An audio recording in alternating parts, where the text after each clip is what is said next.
예, 시간이 되었습니다. 이 시간 우리 기도하시면서 주일 예배 하나님 앞에 드리도록 하겠습니다. 기도하겠습니다. 사랑과 은혜가 많으신 하나님, 우리의 여호와 아버지, 주께서 오늘도 우리와 함께 하심을 감사드립니다. 오늘 주님의 날 우리가 함께 모여 예배드립니다. 하나님 아버지, 이 시간 좌정하여 주시고 우리가 드리는 예배를 흠양하여 받으시며 홀로 영광받아 주시옵소서. 감사드리며 예수님의 이름으로 기도드립니다. 아멘. 다 같이 자리에서 일어나셔서 함께 찬양하시겠습니다.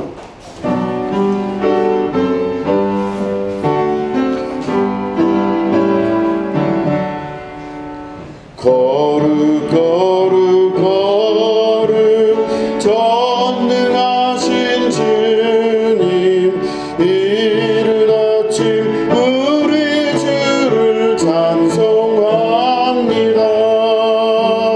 거룩 거룩 거룩 자비하신 주님, 성삼위일체 우리 주로다. 거룩 거룩 거룩 주의 보좌 앞에 모든 성도 면류관을 벗어드리네. 천군 천사 모두 주께 굴복하니 영원히 위에 계신 주로다. 거룩 거룩 거룩 주의 빛난 영광, 모든 죄인 눈 어두워 볼 수 없도다. 거룩하신 이가 주님밖에 없네. 온전히 전능하신 주로다. 거룩 거룩 거룩 전능하신 주님, 천지 만물 모두 주를 찬송합니다. 거룩 거룩 거룩 전능하신 주님, 성삼위일체 우리 주로다. 아멘. 너희 권능 있는 자들아, 영광과 능력을 여호와께 돌리고 돌릴지어다. 여호와께 그의 있는 특별한 영광을 돌리며 거룩한 옷을 입고 여호와께 예배할지어다. 여호와의 소리가 물 위에 있도다. 영광의 하나님이 우레소리를 내시니 여호와는 많은 물 위에 계시도다. 여호와의 소리가 힘 있으며 여호와의 소리가 위엄차도다. 여호와의 소리가 백향목을 꺾으시며 여호와께서 레바논 백향목을 꺾어 부수시도다. 그 나무를 송아지같이 뛰게 하시며 레바논과 시론으로 불송아지같이 뛰게 하시도다. 여호와의 소리가 화염을 기르시도다. 여호와의 소리가 광야를 진동하시며 여호와께서 하늘에서 광야를 진동시키는도다. 여호와의 소리가 암사슴을 낙태하게 하시고 삼림을 말갛게 벗기시니 그의 성전에서 그의 모든 것들이 말하기를 영광이라 하도다. 여호와께서 홍수 때에 좌정하셨으며 여호와께서 영원하도록 왕으로 좌정하시도다. 여호와께서 자기 백성에게 힘을 주시며 여호와께서 자기 백성에게 평강한 복을 주시리로다. 아멘. 사도신경 하시겠습니다. 전능하사 천지를 만드신 하나님 아버지를 내가 믿사오며 그 외아들 우리 주 예수 그리스도를 믿사오니 이는 성령으로 잉태하사 동정녀 마리아에게 나시고 본디오 빌라도에게 고난을 받으사 십자가에 못 박혀 죽으시고 장사한 지 사흘 만에 죽은 자 가운데서 다시 살아나시며 하늘에 오르사 전능하신 하나님 우편에 앉아 계시다가 저리로서 산자와 죽은 자를 심판하러 오시리라. 성령을 믿사오며 거룩한 공회와 성도가 서로 교통하는 것과 죄를 사하여 주시는 것과 몸이 다시 사는 것과 영원히 사는 것을 믿사옵나이다. 아멘. 자리에 앉아주시기 바랍니다. 찬송 90장입니다.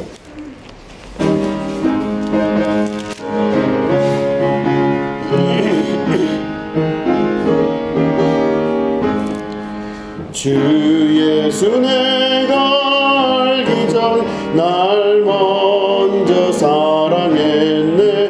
그 크신 사랑 나타나 내 영혼 거듭났네. 주 내 맘에 늘 계시고 나 주의 안에 있어.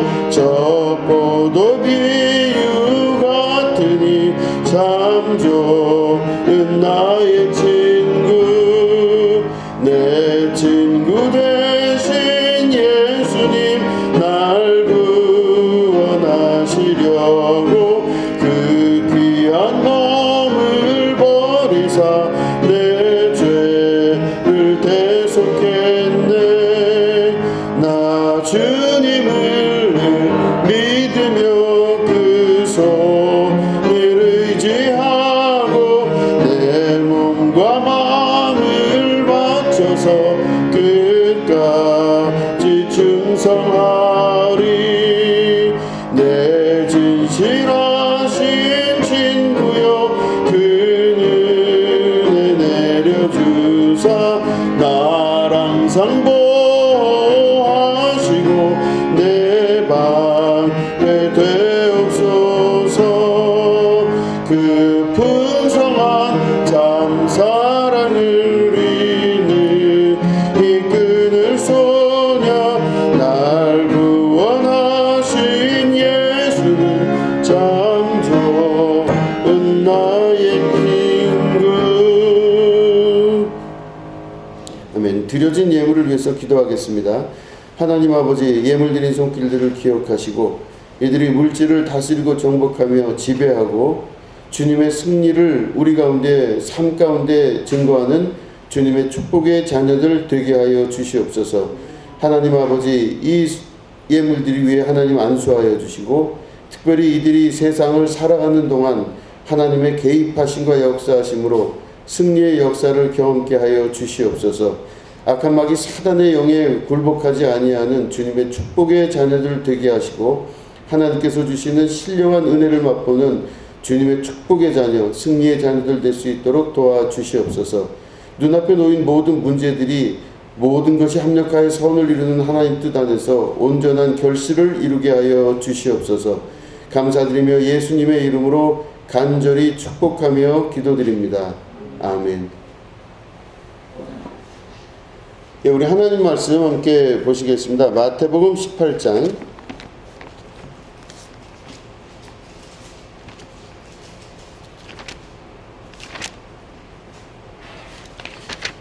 마태복음 18장 14절부터 20절까지 있는 말씀입니다.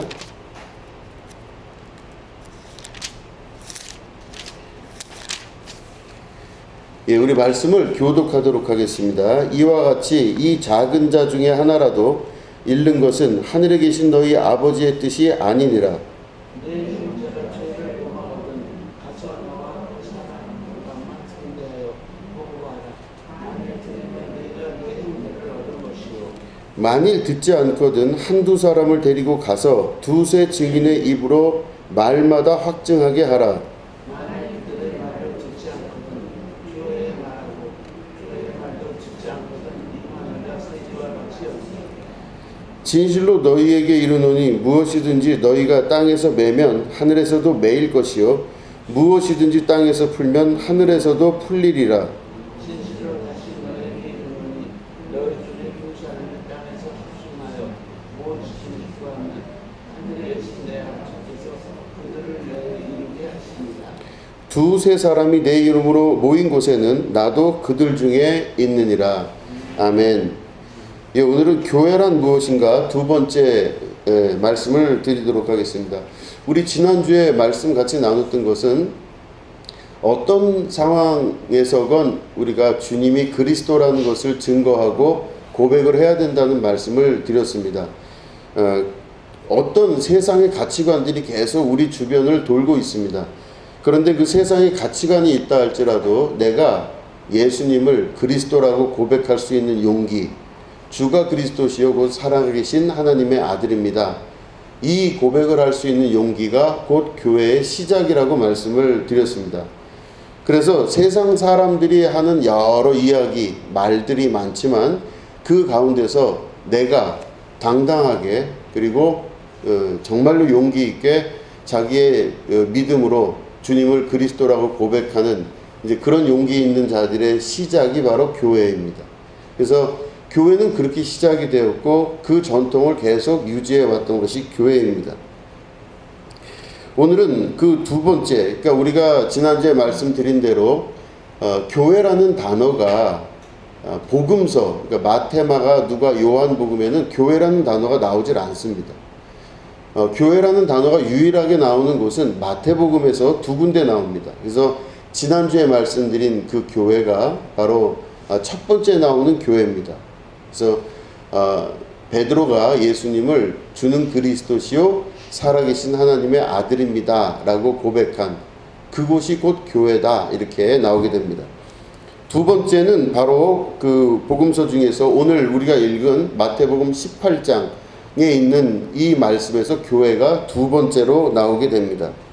우리가 여기서 말씀을 들으면은 내 형제가 죄를 범하거든 가서 너와 그 사람만 상대해서 권고를 하되 이 사람이 만약에 말을 듣지 않으면 한두 사람을 데리고 가서 두세 증인의 입으로 말마다 확증하게 하고 그리고 또 이 사람이 자기 죄를 뉘우치고 회개하지 않으면 세 번째로 교회의 말을 하고 교회의 말을 듣지 않거든 이방인과 세리와 같이 그 사람을 여기라 이렇게 말씀하고 있습니다. 여기서 교회가 그 복음서에서 두 번째로 나옵니다. 제가 교회에 대한 생각을 많이 하고 고민을 많이 했다고 말씀을 여러 번 드렸죠. 계속해서 교회에 대한 그 내용이 저한테는 큰 주제입니다. 왜냐하면 저는 목회자이기도 하고 또 교회를 계속 유지하고 또 교회에서 하나님께서 시키시는 일들을 감당해 나가는 사람이기 때문에 더더군다나 교회에 대한 어떤 그런 주제가 저한테는 굉장히 중요한 주제라 말할 수도 있습니다.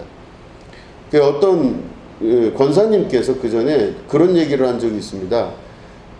무슨 이야기를 이렇게 하다가 보니까 목사님은 너무 예민한 것 같아요. 교회에만 하루 종일 계셔서 그런 것 같아요. 그런 얘기를 해요. 그러니까 왜냐하면 본인은 세상에 나가서 세상 일도 하고 여러 가지 여러 사람들을 만나기도 하고 하면서 그런 일들을 자꾸 하다 보니까 그 순간이라도 교회를 잊어버리거나 하는데 저는 아침부터 저녁에 잘 때까지 그리고 심지어는 꿈에서까지 교회를 항상 생각하고 있습니다. 여러분들은 잠시 잠깐 다른 일을 하면서 교회를 잊어버릴 수도 있겠지만 저는 매일 아침 저녁 자면서 매일매일 생각하는 게 교회밖에 없습니다. 그러니까 저는 제 몸이 속해 있는 것도 교회고 제 생활 환경이 속해 있는 것도 교회입니다. 교회를 한 번도 떠나본 적도 없고 항상 교회에서 교회 일을 하며 교회를 생각하고 교회에서 생각하다가 잠이 드는 이제 그런 사람입니다. 그렇기 때문에 저에게는 이 교회라는 단어가 굉장히 중요하기도 하고 또 의미가 있지 않으면 많은 혼란을 경험하기도 하는 것, 이게 바로 교회입니다. 제가 알고 있는 교회가 그럼 무슨 교회였을까? 교회는 어려서부터 자라나면서 제가 알고 있었던 우리들이 다 알고 있던 그런 교회입니다. 의례껏 그 시간에 교회를 가야 되고 습관적으로 그렇게 되고 그 예배가 습관적으로 됨과 동시에 그래도 몇 가지 들은 말씀 때문에 이렇게 살아야 된다라고 하는 기준점을 갖고 있었던 교회였습니다.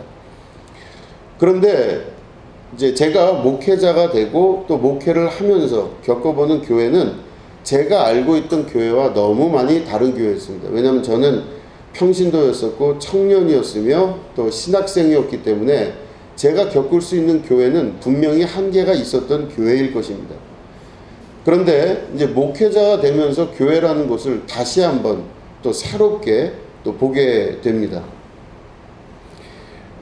많은 일들을 겪게 되면서 교회라는 그 공동체를 다시 한번 생각하게 되는 것이죠. 교회란 과연 무엇인가? 지난주에 말씀드린 대로 마태복음의 첫 번째 나오는 교회는 주는 그리스도시요 살아계신 하나님의 아들입니다. 이겁니다. 그러니까 세상하고 타협하지 않는 것입니다. 세상 사람들은 좋은 게 좋다고 이야기하고 이것저것 자기들의 모든 문화를 섞어서 그걸 교회라고도 이야기를 하고 하지만 진짜 교회는 그런 사람들 가운데서 예수님이 그리스도이십니다 라고 고백하는 정말 미련퉁이 같은 그런 사람들이 교회입니다. 오늘 말씀 보면 두 번째는 바로 뭐냐면 교회가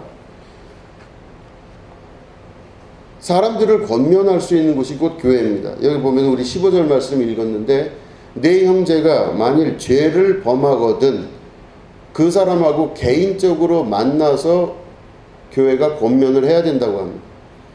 그리고 만약에 그 사람이 그래도 변하지 않으면 두 번째, 두세 사람이 같이 가서 그 사람에게 죄를 범한 것에 대해서 권면해야 된다 합니다. 근데 그래도 변하지 않으면 세 번째, 교회에 이야기를 해서 교회 전체가 그 사람에게 한꺼번에 권면을 해야 됩니다. 이렇게 이야기를. 그럴 때 만약에 그 사람이 그 말을 듣지 않거든 그를 이방인과 세리와 같이 여기라. 단호하게 그렇게 이야기를 합니다. 이게 바로 마태복음에 나오는 두 번째 교회의 모습입니다. 그런데 우리가 알고 있는 교회와 제가 알고 있던 교회는 이런 모습과는 너무나 다른 교회입니다. 이벤트가 난무하고 교회 오빠라고 하는 단어, 다시 말해 착하고 순진하고 아무것도 모를 것 같은 그 오빠, 언니 이런 사람들이 모여서 예배를 드리고 선한 척은 하지만 실제로 선한지 안 선한지는 평가받지 못하는, 그래서 세상과 분리되어 있는 듯 하지만 결국은 세상과 하나같이 여겨지는 교회, 그게 제가 알고 있었던 또는 다니고 있었던 교회입니다. 이렇게까지 단호한 교회가 있을 수 있을까? 이렇게 과연 목회를 하면 혹은 이렇게 과연 말씀 안에서 이 교회의 정통성을 지켜나가려면 교회가 이루어질 수 있을까? 스스로 자문하고 질문을 하게 됩니다. 그리고 제 신앙을 돌아보게 됩니다. 너는 잘 믿고 있느냐? 너는 교회를 교회답게 섬기고 있으며 교회에서 교회 일을 잘 감당하고 있느냐? 이런 질문을 스스로 하기도 합니다. 그러면서 동시에 마태복음에 기록된 이 두 번째 교회의 생성 과정에 대해서 생각해 보게 되었습니다. 마태복음은 대략 AD 48년에서 58년에서 68년 사이에 쓰여졌을 것으로 추정합니다. 그러니까 예수님 승천하시고 난 후에 20년에서 최소 30년 후 정도에 마태복음이 쓰여졌다고 볼 수 있는 것입니다.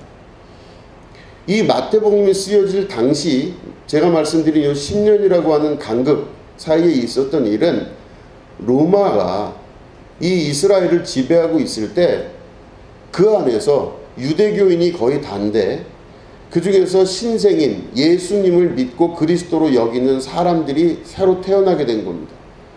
그럴 때 이 로마에서 사회 혼란을 부추기는 세력들이라고 하는 생각 때문에 결국에는 예수님 믿는 사람들을 엄청난 압력으로 핍박하기 시작합니다. 다 잡아 죽이기 시작하는 것이죠.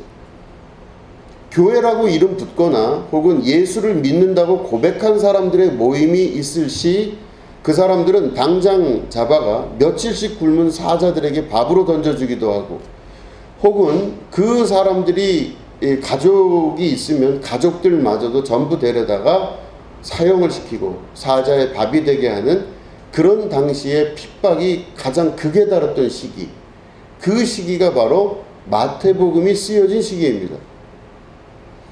혹여 예수님에 관한 그런 이야기들을 기록으로 남기고자 하는 의도가 있다 할지라도 만약에 이게 발각이 되게 되면은 엄청난 핍박을 받거나 죽음을 당할 위험이 충분히 있었던 그 시기에 바로 마태복음이 쓰여지게 됩니다. 또한 당시에 그런 사자밥이 되는 게 무서워서 예수님을 그리스도라고 고백을 했음에도 불구하고 유대교로 다시 돌아가는 사람들이 많았습니다. 내가 예수님을 믿지만, 그리스도로 믿지만 생명을 지키기 위해서는 어쩔 수 없다 하며 유대교로 돌아가는 사람들도 많고 예수님을 부인하는 사람들이 굉장히 많았던 시기입니다. 그리고 그 시기에는 교회가 형성되긴 했지만 교회에 대한 핍박이 너무너무 심하게 강력해서 예수 믿는 사람들은 대부분 다 예배를 드리고 싶은데 그때 드릴 곳이 없어서, 모일 곳이 없어서 사람들이 오가지 않는 무덤 속으로 들어가서 예배를 드렸다고 합니다. 이 카타콤베라고 하는 무덤 속에서 예배를 드렸던 이 핍박의 산 주인공들이 바로 교회였던 것입니다. 그럴 때 마태복음에 나오는 마태는 교회라는 단어를 복음서에서 처음으로 기록을 할 때 이 두 가지를 기록을 합니다. 첫 번째는 죽음을 불사하고서라도 세상의 가치관과 상관이 없는 그 가운데서 예수님을 그리스도라고 인정하는 강력함, 이게 첫 번째 나타나는 교회였고, 지난주 설교와 같이 오늘 두 번째 나와 있는 이 교회는 단호하고 절제 있는 교회였습니다. 그래서 내 형제 중에 죄를 짓거든 할 때 이 죄가 뭔가 봤더니 하마르티아타스라고 하는 단어를 씁니다. 다시 말해 교회의 설립 이념과 교회가 나아가야 될 방향과 맞지 않는 사람을 바로 죄를 졌다고 이야기합니다. 그럴 때 그 사람에게 가서 단호하게 이야기를 합니다. 그래서 그 사람하고만 상대하여 권고를 합니다. 1차 권고가 끝나고 나서 이 사람이 말을 듣지 않을 시 두세 사람이 모여서 함께 권고합니다. 근데 이 사람이 그렇지 않을 시 교회에서 전체가 모여 이 사람에 대해서 권고를 할 때 받아들이지 아니하면 그 사람을 이방인이나 세리와 같이 여기는 일이 발생하게 되는 것입니다. 이게 마태복음 또 복음서 전체에서 나오는 두 번밖에 안 나오는 교회 중에서 두 번째 교회입니다. 이 교회는 너무 강력한 행정력을 갖고 있는 교회같이 보입니다. 너무 단호하죠.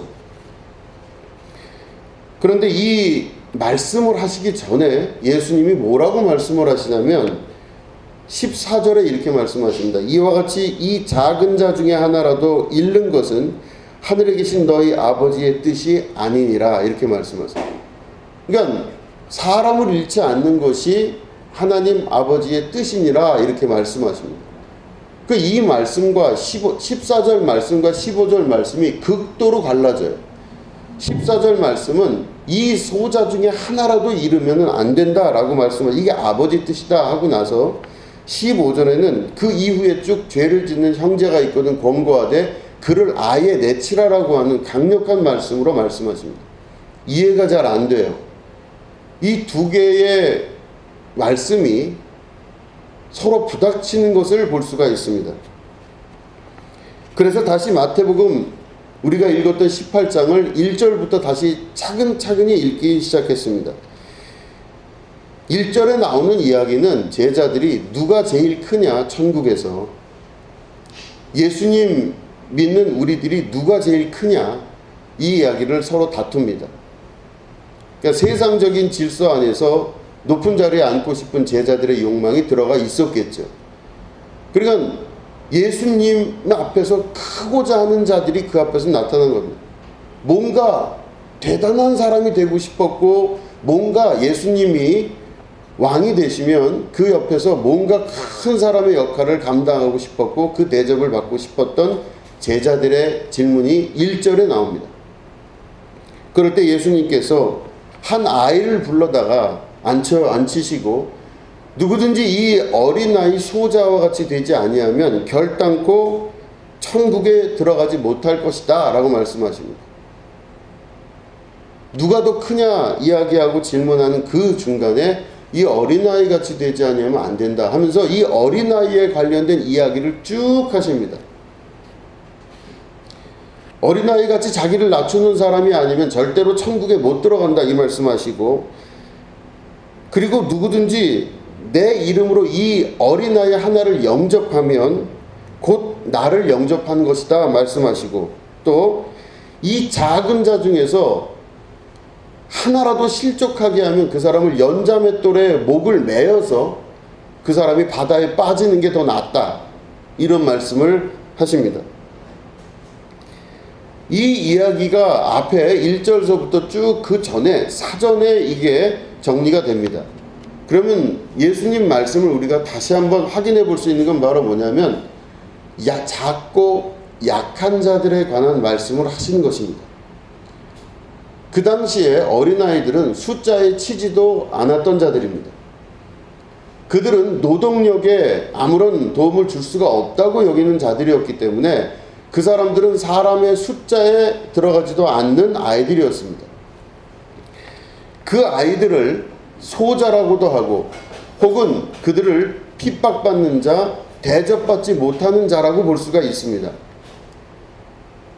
제자들이 누가 더 크냐라고 예수님 앞에서 서로 이야기를 하고 질문할 때, 예수님 누가 더 위대하고 대단한 사람입니까? 나 정도 되면 괜찮은 사람 아닙니까? 예수님 옆에 내가 있는 이유가 뭡니까? 다 대접받고 잘 되기 위해서 예수님 옆에 있지. 내가 어디 가서 무시당하려고 이렇게 다니는 거 아니지 않습니까? 내 예수님 옆에 있는 이유 뻔하지 않습니까? 예수님, 근데 그 중에서 누가 더 큰 사람입니까? 이거 물어보고 있을 때 가장 대접받지 못하고 그 당시에 가장 천하게 여겨졌던 어린아이들, 숫자에도 들지 못하는 어린아이들을 예수님이 데려다가 이 어린아이 같은 소자와 같지 않으면 천국에 못 가고, 다시 말해 나랑 같이 못 간다 그런 뜻입니다. 그리고 그 어린아이를 굳이 설명을 할 때 이 어린아이와 같이 자기를 낮추는 자가 아니면 결단코 천국에 못 간다 이렇게 말씀을 하십니다. 잔인한 말씀을 하신 거예요. 우리는 다 신앙생활하면서 남들한테 대접받고 싶고 나름 가르치고 싶고 남들한테 뭔가 좀 이렇게 멋지게 보이고 싶은 겉외양이 중요한 사회에서 살고 있습니다. 신앙생활할 때 누구보다 큰 자가 되고 싶어하고 내가 다 알아서 누구들 위에 있고 싶어하는 그런 마음이 엄청 강합니다. 그렇기 때문에 겉모습도 깨끗하게 멋지게 하고 어딜 가서든 그렇게 생활하고 싶은 게 우리들의 삶이죠. 이게 너무나 노골화되어 있는 것이 한국 사회입니다. 그렇기 때문에 사람들은 함부로 보여지기 싫기 때문에 자기 옷을 입고 멋지게 옷을 꾸미고 머리를 정리하고, 그리고 때로는 피부 미용도 하고 이것저것 하면서 사람들에게 무시당하지 않을 겉모양을 계속 꾸미고 살고 있습니다. 그런 게 우리들의 삶입니다. 그리고 그게 유독 심한 게 한국 사회입니다. 그런데 예수님은 그렇게 하지 말라고 말씀을 하시는 것입니다.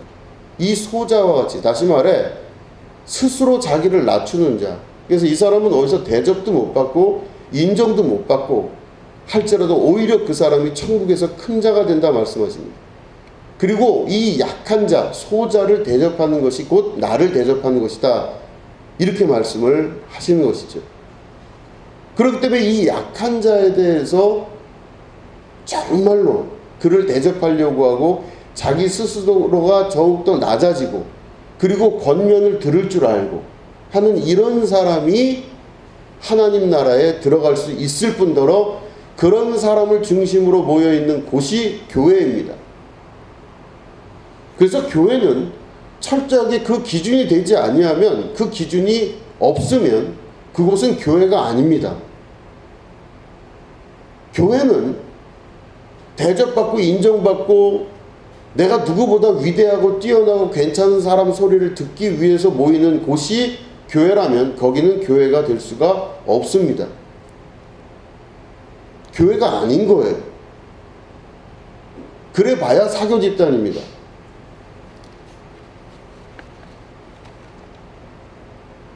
인류 사회는 많은 부분에 이 힘들고 어려운 사람들의 이야기와 그 사람들이 자기 자리를 찾아가는 그런 이야기들이 너무나 많습니다.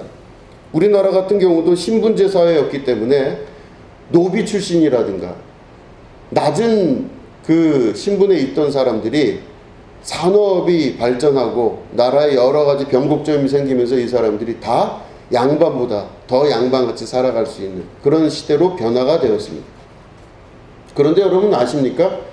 그 가장 중심점, 세상의 변혁을 이뤘던 중심점 중에 교회가 있었다는 걸 여러분 기억하십니까?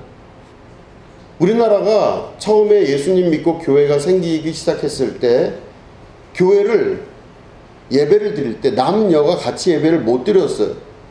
우리는 남존 여비 사상이 있던 나라였습니다. 그래서 교회를 지을 때 기역자로 교회를 지었어요. 그래서 이쪽에서 기역자 위에서 남자들이 예배드리고 거기에 병풍이나 이렇게 천을 두르고 이쪽에서 여자들이 예배를 드렸어요. 그러니까 우리나라 초창기 예배에서는요, 남녀가 같이 예배 드릴 수가 없었습니다. 말씀드린 대로 남존 여비 사상 때문에 그랬습니다. 이게 초창기 교회였었어요. 그런데 그것들이 하나하나 무너지기 시작합니다. 교회에서부터 무너지기 시작하면서 교회에서 남자 여자가 같이 예배를 드리는 그 남녀 평등의 역사가 교회의 상징이 되었습니다. 그래서 막 믿지 않는 사람들이 밖에서 다 교회를 향해서 이야기합니다. 연회당이라고 이야기합니다. 많이 들어보셨죠, 여러분? 교회를 연회당이라고 이야기한 게 그 옛날 구한말 시절부터 있었던 이야기입니다. 남녀가 유별한데 어떻게 남녀가 같은 공간에서 예배를 드리냐. 이걸 무너뜨린 거예요. 남자와 여자의 관계 안에서 소자, 예수님 말씀대로 하자면 소자가 누굽니까? 핍박받거나 어려움 당하는 존재입니다. 그럼 그때 당시에는 여자였었어요. 근데 지금은 똑같아지고 오히려 똑같아지는 것보다 더 여자들이 위에 있어요, 지금. 근데 바뀌게 된 그 계기가 교회가 시작이 됩니다. 또 교회에서 학교를 만들기 시작합니다. 학교를 만들 때 여자 학교를 만든 거예요. 여자들한테 왜 학교를 만드느냐 난리가 났었습니다. 유생들이 반대를 하고 난리가 났어요. 성균관에서는 막 전적으로 반대하고 난리 났었습니다. 그런데 교회에서 그거를 다 무너뜨렸어요. 소자를 주님 대하듯이 대하고 일으키기 시작하고 그 벽을 무너뜨린 게 교회입니다. 그렇기 때문에 핍박받고 어렵고 고통당하는 소자들을 향해서 교회가 관심을 기울이고 그리고 그곳을 향해서 손을 내밀기 시작할 때 교회가 교회로서의 역할을 감당할 수 있었다는 것입니다. 미국 사회도 같은 일을 겪게 됩니다. 미국 사회가 갖고 있었던 흑인에 대한 편견이었습니다. 흑인들을 노예로 막 사갖고 왔어요. 아프리카에서 마구 잡아오고 사갖고 오고 해서 미국의 가정마다 흑인 노예가 없는 그런 가정이 없었습니다. 그런데 그 당시에 교회 안에서 그 흑인들을 대하는 태도나 그 흑인들을 바라보는 시각이 전혀 달랐습니다. 그 사람들을 사람으로 인정하지 않는 문화가 팽배했었습니다. 교회도 흑인 교회가 따로 있고 백인 교회가 있었습니다. 물론 흑인 교회도 생겼을 때 백인들이 테러를 해서 그 교회에 있는 많은 흑인들이 죽임을 당하는 경우도 있었습니다. 흑인은 같은 버스에 탈 수도 없었습니다. 흑인하고 같은 학교에 다닐 수도 없었습니다. 그렇던 미국이라는 사회에서 흑인 해방이 링컨에 의해 이루어지고 이 북쪽에 있었던 북아메리카가 전쟁에서 남북전쟁에서 승리하면서 결국엔 모든 흑인들을 해방하고 미국이 공업도시로서 변화가 되기 시작합니다. 근데 그 핵심적인 기반이 어디 있느냐? 바로 교회였습니다. 보수적 교회. 보수적 교회가 유지했던 것은 흑인과 백인을 갈라놓는 거였습니다. 그런데 링컨을 중심으로 했던 뉴욕이나 워싱턴 같은 북부에 있었던 공업도시에서의 교회가 결국엔 흑인 해방을 이끄는 데 큰 역할을 하고 그 이후에 잠재적으로 남아있었던 미국의 흑인에 대한 역사가 계속 유지가 되면서 1967년도에 마틴 루터 킹 목사에 의해서 모든 인류는 하나님 앞에 똑같은 사람이다 라고 하는 그 주장이 관철되면서 흑인에 대한 구체적인 인권 회복이 이루어지기 시작했던 것입니다. 근데 그 중심에 누가 있었냐? 바로 교회가 있었습니다. 교회는 그것들을 무너뜨리게 됩니다. 그래서 어려움 당하고 핍박당하는 소자들을 위해서 교회가 존재하고 그들을 해방시키는 역할을 감당할 수 있었던 것입니다. 그런데 문제가 뭐냐면 현재의 미국이라고 하는 사회에서의 또 다른 문제가 발생을 합니다. 여러분 잘 아시겠지만 트럼프 대통령이 대통령이었을 때 트럼프가 대통령이 된 이유가 분명하게 있었습니다. 도널드 트럼프가 대통령이 됐을 때는 왜 그 사람이 대통령이 될 수 있었냐면 미국은 학력주의 사회입니다. 초학력주의 사회예요. 어느 대학을 나왔느냐, 이 사람이 어떤 직업을 갖고 어느 대학을 나와서 어떻게 살아가느냐가 굉장히 중요한 관건입니다. 그래서 중앙정치로 진출을 하려면 그 사람이 굉장히 많은 학력을 갖고 있어야 그 사람이 지도자가 될 수 있다라고 하는 전제를 깔고 있는 게 미국 사회입니다. 미국 사회는 자본주의 사회임과 동시에 철저히 학력 중심 사회입니다. 그래서 학력을 갖고 있지 않고는 어떤 일도 앞에 나서서 지도자로서 할 수가 없게 되는 사회입니다. 그런데 미국 인구에서 30%나 되는, 물론 외국인들이 많이 들어와 있기 때문에 그렇지만 30% 정도 되는 사람들이 문맹입니다. 영어를 아예 몰라요. 쓸 줄도 모르는 사람들입니다. 미국 백인들 중에서 거의 70% 정도 되는 사람들이 대학을 들어가지 않았습니다. 그 많은 사람들이 학력 중심 사회에서 당하는 소외, 고난은 너무너무 컸습니다. 그러니까 지금도 그 사람들이 굉장히 큰 고통을 당하고 있는 것입니다. 학력 중심주의 사회인 미국의 그런 로얄 패밀리 같은 그런 것들을 이루는 그 가문의 절대성은 바로 뭐냐면 학력을 중심으로 이루어지게 됩니다. 그래서 정치하는 사람 다 그렇게 돼요. 다 그만큼 해야만 그 안으로 들어갈 수 있다고 이야기합니다. 국민의 70%가 대학을 들어가지 않고 미국 국민의 30%가 미국 말을 모르는 그런 사회에서 그들을 대변해 주는 사람들은 다 고학력자들입니다. 그런데 이때 그 저학력 백인들의, 남성들 특히 백인들의 우울감과 고통이 극도로 당했던 시기, 그때 바로 도널드 트럼프가 나타납니다. 왜냐? 기존에 미국이 갖고 있었던 민주당이라고 하는 그곳은 고학력자들이 모여서 나라의 정책을 결정하는 곳입니다.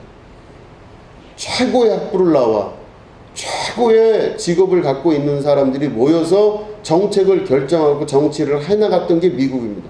그런데 묘하게도 미국이라는 사회에서 흑인에 대한 갈등도 해결되고 여러 문제들이 많이 해결이 됐어요. 남녀평등도 많이 해결이 됐습니다. 그런데도 불구하고 마지막까지 오히려 여러분 성적인 것도 오픈되어 있는 게 미국이에요. 그 정도로 모든 게 다 해결되고 문제가 되고 소수자라고 하는 사람들의 문제가 해결이 되는 게 미국이란 땅인데 유독 보이지 않는 것 같지만 보이는 해결되지 않는 것들이 저학력자들에 대한 모든 경계는 허물어지질 않고 있는 것입니다. 어딜 가도 평생 그게 쫓아가요. 그럴 때 이 사람들이 미국 저학력자 백인 남성들이 느끼는 그 자괴감은 이루 말로 다 할 수가 없었습니다. 이민자들에게 다 직업 뺏기고 흑인들에게 다 뺏기고 성소수자들에게 전부 자기들의 먹을거리, 살거리를 뺏긴다고 여겨졌던 미국에 있는 소위 저학력자 백인들이 들고 일어난 사건이 바로 트럼프 사건입니다. 그래서 트럼프가 그거를 노리고 대통령이 됐습니다. 그리고 외국인 이민자들에 대해서 철저히 반대하는 법안을 만들기 시작했고, 그리고 미국을 통제하기 시작하는데 극보수적으로 통제하기 시작합니다. 그럴 때 다시 민주당이 정권을 잡은 이후에 이때 분노에 찼던 그 미국 백인들이 국회의사당을 침범해서 의회 민주주의를 무너뜨리게 하는 이제 그런 사건도 벌어지게 된 것이죠. 미국이 현재 갖고 있는 가장 큰 문제가 바로 뭐냐면 학벌주의입니다. 학력에 대한 평가가 그 사람들을 좌지우지하게 되는 것. 이게 바로 작은 자 혹은 소자들을 인정하지 못한 자들의 역사가 지금도 현재 이루어지고 있는 것입니다. 그렇다면 어떻게 해야 됩니까? 이 문제를 해결하기 위해서는 교회가 먼저 그 가치관을 바르게 잡아야 되는 것입니다. 우리 사회의 소자가 누굴까 생각해 볼 수 있어야 됩니다. 우리나라 사회도 철저하게 학벌 중심 사회입니다. 우리는 학력 사회가 아니라 학벌 사회입니다. 우리는 학벌이 가장 중요하다고 보는 것입니다. 우리나라는 20살 때가 되면 그 사람의 인생이 결정되고 그 한 번 결정된 인생으로 평생을 살아갈 수밖에 없는 게 이 나라의 시스템입니다. 어떤 방식으로도 그건 해결될 기미도 없고 해결될 수도 없게 되는 것입니다. 그런데 그렇게 했던 이 한국 사회가 교회가 그 모습을 갖고 있으면 안 되는 것이죠. 교회는 진짜 교회라면 교회 안에서의 학벌과 학력이 크게 좌지우지되지 않는 교회가 되어야 되는 것입니다. 교회에서는 그런 것으로 사람을 평가하는 것이 아닌 교회가 되어야 됩니다. 누구든지 이 소자와 같이 자기를 낮추는 자가 아니면 천국에 들어갈 수 없다라고 하시는 예수님의 말씀을 통하여 그런 작은 소자들을 좌절시키거나 번민시키는 게 아니라 그들을 오히려 새 힘을 줄 수 있도록 그 안에 있는 여러 가지 이야기들을 종합해서 그들을 새롭게 이끌어갈 수 있는 게 교회라고 볼 수가 있는 것입니다. 교회들을 보면 그래서 요즘은 더욱더 그런 게 심해지고 있습니다. 목사님이 어느 학교를 나왔으며 그 목사님이 어느 대학 출신이냐, 장로가 되려면 무슨 대학을 나와야 되느냐, 권사가 되려면 어디 정도 대학을 나와야 된다라고 하는 게 공공연하게 나오고 있습니다. 이만큼 되고 저만큼 되려면 이렇게 돼야 된다라고 하는 게 교회의 일종의 가치관처럼 작용되고 있는 것이 현대 한국 교회입니다. 교회는 그래서 아무나 나올 수가 없는 교회가 되었습니다. 교회는 어떻게 됐든지 간에 겉으로 보여지는 모습에 신경을 잘 쓴 사람들이 버틸 수밖에 없는 그런 교회가 되고 말았습니다. 목사들도 목사들끼리 서로 그걸 가지고 경쟁하고 그걸로 사람을 평가하고 그걸로 교회의 이미지를 만들어가게 되었습니다. 그러면 거기가 교회냐? 교회 아닙니다. 그런 곳은 그리스도께서 계시지도 않습니다. 예수님은 대학도 나오지 않으셨습니다. 예수님은 부자인 적도 없습니다. 예수님은 수천 명을 데리고 목회하신 적도 없습니다. 예수님은 기껏 12명 제자 중에서 한 명이 배신할 정도로 나약한 목회를 하셨던 분이 예수님이십니다. 어딜 봐도 예수님은 강해 보이지 아니하는 모습입니다. 그 예수님이 우리에게 어떤 분이시길래 그분이 머리 대신 또 우리는 그 몸 된 교회가 우리가 바로 예수님의 교회가 될 수 있는 것이죠. 나는 누구의 말을 따르며 내가 지금 따르고 있는 분이 누군지를 여러분 다시 한번 생각해 보시고 돌이켜 보시기 바랍니다. 예수님이 그런 식으로 사시면 안 됐습니다. 최소한 예수님이 5,000명의 사람들을 오병이어의 기적을 통해서 모아 놓으셨을 때 그때 교단을 하나 설립하거나 교회를 건축하셨어야 됩니다. 무리를 두고서라도 그렇게 했었어야 돼요. 그중 못 배운 제자들 다 제껴버리고 그중 괜찮다고 생각한 번듯해 보이고 누가 보기에도 괜찮아 보이는 사람을 데려다가 수석 제자로 삼고 그들을 통해서 일을 이루셨어야 되는 것이 바로 예수님의 모습입니다. 빠르게 건축하고 빠르게 사람을 세우고 사람을 세울 때 아무나 세우지 아니하고 철저하게 검증해서 그 사람을 세웠어야 예수님이 그 교회를 잘 운영하고 성공적인 교단의 우두머리가 되어서 그거를 자식한테 물려줘야 되는 것이 우리가 생각하는 현재의 볼 때의 교회의 모습입니다.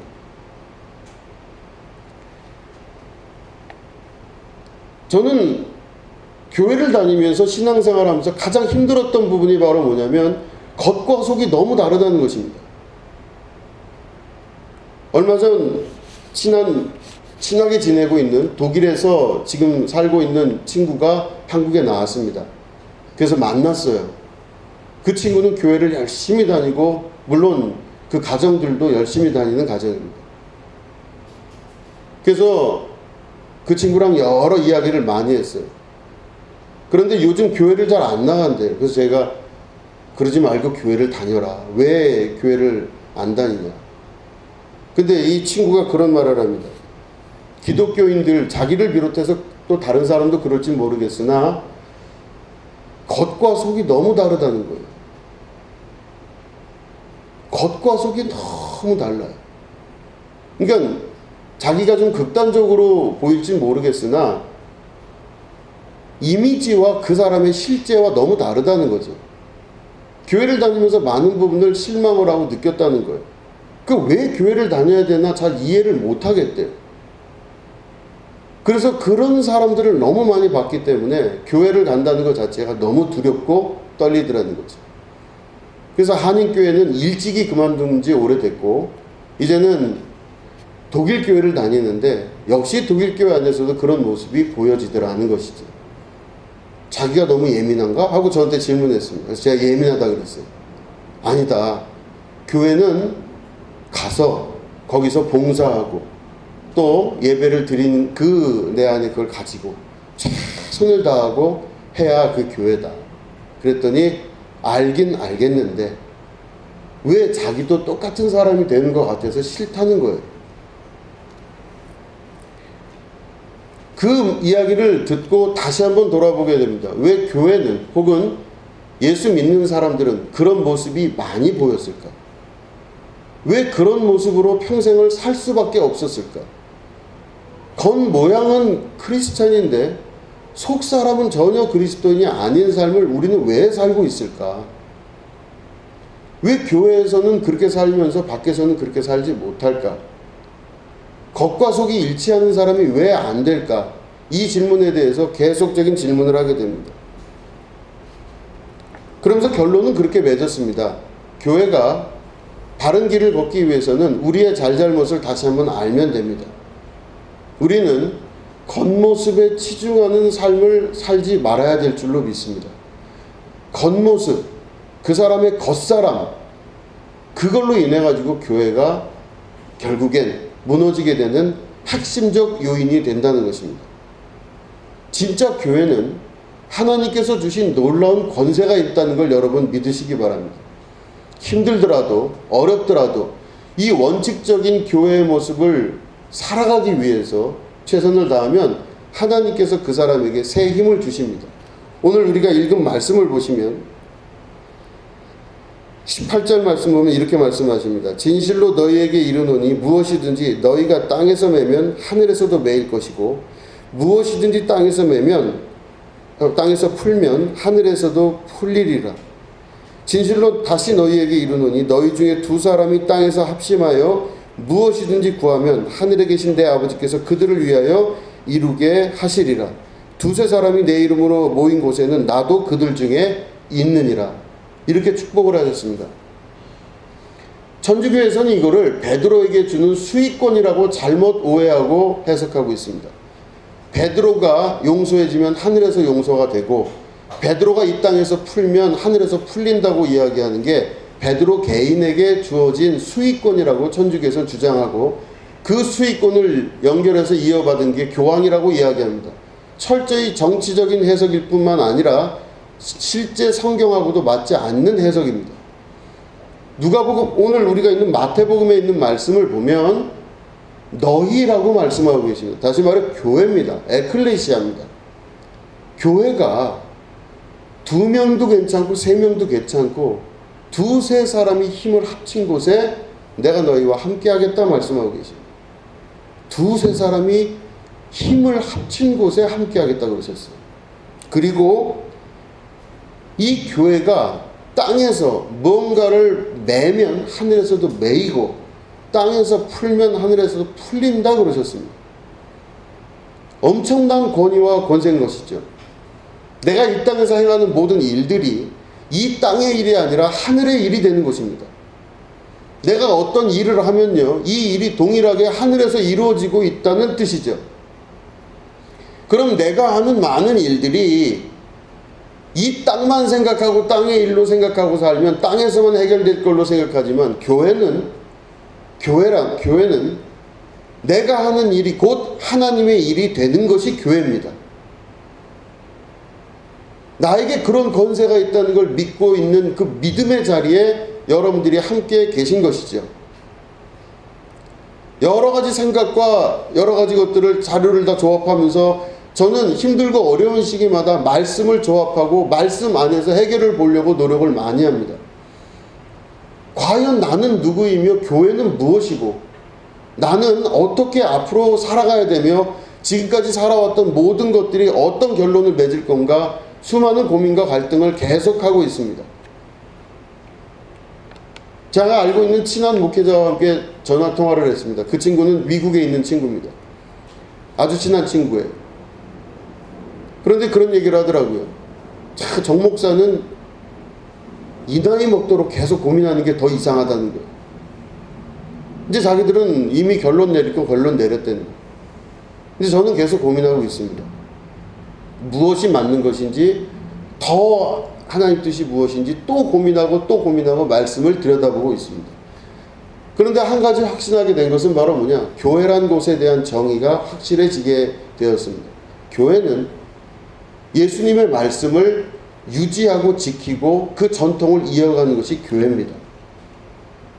교회는 바울의 교회, 바울의 복음, 바로 바울 서신에 나오는 수많은 교회에 관한 이야기가 있지만 최소한 복음서의 권위만큼 가지고 있지는 않잖아요. 복음서에 나오는 교회라는 단어가 두 번밖에 없는데 그 중에 한 곳이 바로 오늘 읽은 본문의 교회입니다. 이 교회는 힘을 가지고 있고 능력을 가지고 있다고 말씀하십니다. 내가 하는 모든 말과 행동과 모든 생각과 틀들이 다 하나님 아버지께서 함께하고 계시는 하늘에서 일이라고 하는 것이죠. 내가 하는 내 일인 줄 알았던데 이게 하나님의 일이 되게 되는 것입니다. 착한 척하고 깨끗한 척하고 겉으로 보기에 멀쩡한 척하는 것이 교회가 아닙니다. 오히려 이 말씀 그대로 하자면 교회가 너무 심할 정도로 잔인할 정도로 사람을 내치는 경향도 있는 것 같습니다. 3번이나 그 사람에게 다가가서 설득하고 이야기를 했는데 그 교회가 그거를 이야기했을 때 듣지 않을 경우 그를 이방인이나 세리와 같이 여기라. 성경은 보면 볼수록 신비하고 이상한 내용입니다. 도대체 교회는 무엇인지, 나는 누구이며 내가 지금 예수님을 믿고 예수님의 말씀을 정말로 지키고 살려고 아둥바둥 되고 있는지, 세상 사람들이 사는 게 다 그거 아니지 않느냐, 먹고 살기 위해서 하는 모든 일들이 있을 땐 아유 교회도 좋지만 이런 것도 좋지 않냐 하면서 이야기했던 그 시기에 베드로가 주님이 그리스도시고 살아계신 하나님의 아들입니다, 이렇게 이야기하는 당당함과 오늘 이야기한 것처럼 소자를 죽이지 아니하고 가장 낮은 곳에 처한 그 사람을 일으켜 세우면서 그 사람들을 회복시킬 수 있도록 만드는 것이 교회가 아니겠냐. 그러면 목회자가 가야 될 곳은 어디냐? 가장 낮은 사람에게 가야 됩니다. 목회자가 만나는 사람이 누구냐? 가장 낮은 사람과 어려운 사람을 만나면 됩니다. 목사가 만날 사람이 누굽니까? 바로 가장 낮은 자리에 있는 소자, 어린아이 같은 종류를 만나야 됩니다. 그걸 돕기 위해서 함께 모여 있는 곳이 교회입니다. 그 예수를 만나기 위해서, 그 예수님이 일하심을 동의하기 위해서 우리가 같이 모여서 예배드리고 교회를 이루고 섬기는 것이죠. 다시 한번 강조하여 말씀드리지만 이게 없는 교회라면, 좋은 게 좋은 것이기 때문에 좋은 대학 나온 사람들을 데려다가 좋은 데 앉히고 칭찬해주고 간증시키고 뭔가 성공하고 대단하게 뭐 한 사람들을 앞으로 세우다가 뭔가 이루어질 것 같이 만들어 놓게 하면서 왜 나는 저렇게 안 될까라고 계속해서 고민하게 만드는 그런 곳이 과연 교회일까? 아닙니다. 그런 곳은 교회가 아닙니다. 거기는 인간의 사집단보다도 목탄 가장 천박한 모임들의 모임입니다. 그런 실수를 평생 하지 않기 위해서 저도 제 나름대로 최선을 다하고 교회를 섬기고 교회 안에서 일을 하고 있다고 생각을 하고 있습니다. 완벽한 자는 아니죠. 당연하죠. 저도 여러 가지 빈틈이 많고 여러 가지 어려운 점이 있지만 분명한 것은 그것을 우리가 잘 이해하고 목회를 하고 교회를 섬겨나갈 수 있는 여러분들이 되셔야 된다는 것입니다. 그래야 교회입니다. 여러분, 우리가 신앙생활하면서 이제는 예수님의 이 말씀을, 이 소자를 지키고 이 작은 자 하나가 시험 들어서 어려움에 처하지 않게 하기 위해서, 만약에 그를 어려움에 처하게 한다면 그 사람은 연자맷돌을 목에다 매서 바다에 던지는 게 낫다고 하시는 이런 잔인할 정도의 무서운 말씀을 하시는 경고성 발언, 예수님의 말씀을 기억한다면 교회는 이 소자들을 바로 세우는 일에 최선을 다해야 될 줄로 믿습니다. 이게 교회입니다. 그렇지 않다면, 만약에 이 목적과 이 뜻이 예수님 뜻대로 되지 않는다면 저는 목사가 아닐 수도 있습니다. 여러분들도 교회가 아닐 수 있습니다. 여러분, 우리가 이걸 분명히 기억하면서 믿음으로 이 땅에서 우리가 살아가는 동안 주님의 말씀을 잘 이루어가시고 승리하시는 교회가 되어야 될 줄로 믿습니다.